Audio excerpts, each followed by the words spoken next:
Paging Mr. Herman. Hey, what's going on there, you ooey gooey creatures? It's PJ Bozak. That's right, the guy with the bulging eyes and the ginger hair. But I do smell good. I got some really nice deodorant on today. And I said today we were going to review a movie from the '80s, a childhood classic to us '80s babies. I say we're going to do Pee-wee's Big Adventure. Oh, it came out in 1985 and it's directed by freaking Tim Burton. Tim Burton. I've reviewed quite a few Tim Burton movies on here. Did Mars Attacks and Big Fish. Remember that movie? Good movie. Go watch it on PJ's Movie Time, Season 1. Yeah, Pee-wee's Big Adventure came out in 1985. It's a Warner Brothers movie. It's a great film. And it's pretty much about this guy, Pee-wee Herman, this overgrown man-child, wears this weird tuxedo with a bow tie, red bow tie, has this awesome kick-ass bike. Everybody in town wants this bike, especially this rich kid named Francis. And Pee-wee Herman goes to the magic shop one day to pick up some new tricks. And I'm not talking about prostitutes. I'm talking about magic tricks. And he comes out and his bike's been freaking stolen.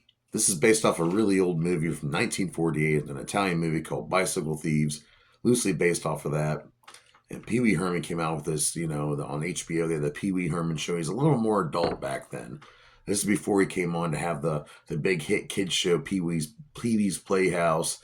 Yeah, there was a talking couch and a globe, and Lawrence Fishburne was a freaking cowboy. It was a great show, and it very much imprinted on my childhood. But they went to Tim Burton and said, "Hey, that Frankenweenie movie you did over there in Disney was pretty decent. Do you want to do a Pee Wee Herman movie?" He's like, "Hell yeah."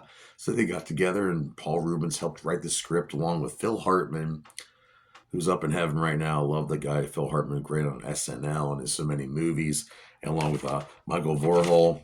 And they wrote it's a stupid, zany movie, but it's fun, it's cute, it's something, and it's kind of scary. There's some scary shit in this movie. If you guys are already thinking about Large Marge, the ghost truck driver. Plus, his visit inside the magic shop always creeped me out, with the heads. And it always seems so weird. But, Pee Wee Herman was all smiles in there. So I said, you know what? He's surrounded by all these old scary masks on the wall.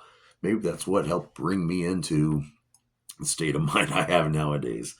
And also, there's some clowns in this movie. There's a clown out by where he parks his bike.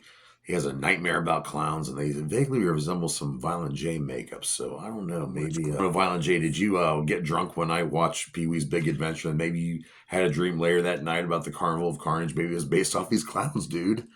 Maybe Pee Wee Herman brought us the Dark Carnival. And if you people don't know, I'm a big time juggalo. Ooh, juggalo! You guys don't know anything about magnets, and you don't smell like doo doo, and don't know how to do your taxes and shit. And no, it's true. I don't know how to do my taxes, but I do know how to wipe my buttle. And but us juggalos, we like these zany movies. And this was a really zany fucking movie. He's a cross country trip to find his fucking bike. He just wants his bike back. And the budget for this movie, they're given $7 million to make this movie. And it really, it really cashed. I mean, they had, what was it, $40 million they made? That's a pretty successful movie back then, which lead to Tim Burton to become involved with Beetlejuice and Batman 1989. So, in a way, Pee Wee Herman brought Tim Burton to the freaking table, in my opinion. And Frankenweenie, of course. But everybody loved, the paging Dr. Herman. It's very quotable. There's some really cool stuff in here. And, it's cute. It's friendly. Nothing's too out of line. I love when he gives the rich bully, the gum and the trick gum he gets from the magic shop. Just so much cool stuff, but there's also some stuff in this movie that just bothers me too. He has this giant contraption of making this elegant breakfast early in the morning with Mr. T cereal and pancakes, sausage, and he's got toast and all that. And he takes like one bite and just leaves it there. And he leaves his dog behind in the middle of the movie. And thankfully Dottie takes care of the dog. It's just kind of crazy the stuff he goes through. But if you haven't seen Pee Wee's Big Adventure, go out there and see. If you don't know anything about Pee Wee, get high if you do that stuff. If not, if you're a straight edge person, you might enjoy it as well. Watch Pee Wee's Big Adventure. This cartoon was fucking insane. And sadly, in 2023, Paul Reubens, the guy who came up with the whole Pee Wee Herman character, did pass away, sadly. But he was also in other movies like Blow. He's really good in Blow. He was in that Mystery Men movie. He was a good character in that. He's just, I think he was on Monday Night Raw one time. But yeah, if you just want to go through it, and one of my earliest Christmas presents I remember was getting a Pee Wee Herman doll, the one you pull the string and what am I? And just most annoying gift you could get your kid for the for Christmas in the '80s. I'm sure my mom remembers that. The cinematographer for this movie was Victor J. Kemper, or is it Hemper? Oh, I can't read my writing. But either way, they filmed this mostly in California, over in Glendale. And God Bazan had those cool dinosaurs. And every time I see those cool dinosaurs, the neon colored dinosaurs, man, that sucks me right back to being 5 or 6 years old watching this.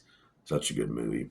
Let's talk about the cast. First, there's some cool cameos. I mentioned Phil Hartman earlier, and he's in this for a little bit. We also have Twisted Sister, the rock band, who was real big in the 80s in this. We also had James Brolin. Yeah, James Brolin, Amityville Horror, son of Josh Brolin, and the famous blonde actress, beautiful girl, Morgan Fairchild. But we also had Joe Doman playing Mickey, this escaped convict who befriends Pee Wee Herman. We have Diane Salinger playing Simone, who just wants to go off to France and learn to speak French and learn all its cuisines and its language. She's a cool character. We have Mark Holton playing Francis. This kid's a fucking dick. But this actor also played John Wayne Gacy in a movie called Gacy, which I think's on Tubi right now. Watch that. I have to review that movie because it's about the serial killer John Wayne Gacy, but for some reason it's funny. Elizabeth Daily playing Dottie. And yes, she did do the voice of Chucky in the Rugrats. She was in Devil's Rejects. She's in a whole lot of stuff. She's been around for a long time. Beautiful gal. Playing the love interest of Pee Wee. She wants some of that Pee Wee, and he's kind of very hesitant to give up the Pee Wee. See?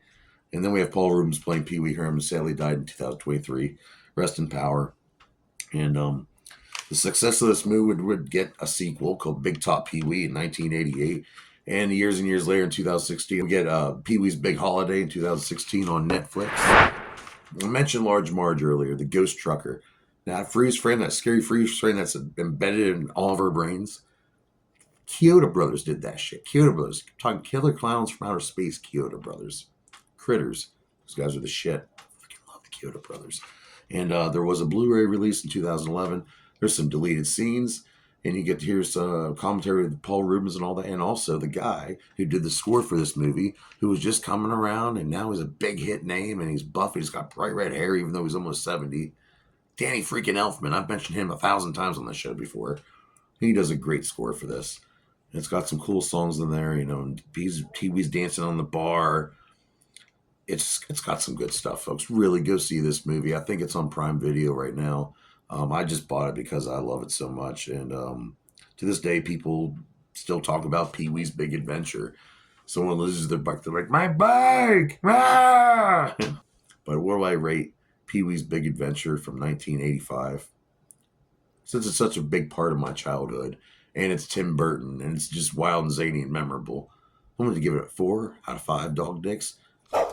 That's a great rating. So join me here next week on PJ's Movie Time. I'll hit you with a new one. Until then, pay your bills, feed your kids, take care of yourself, stay true to yourself, ignore that fucking negativity, kick some ass, take some names, and whoop whoop.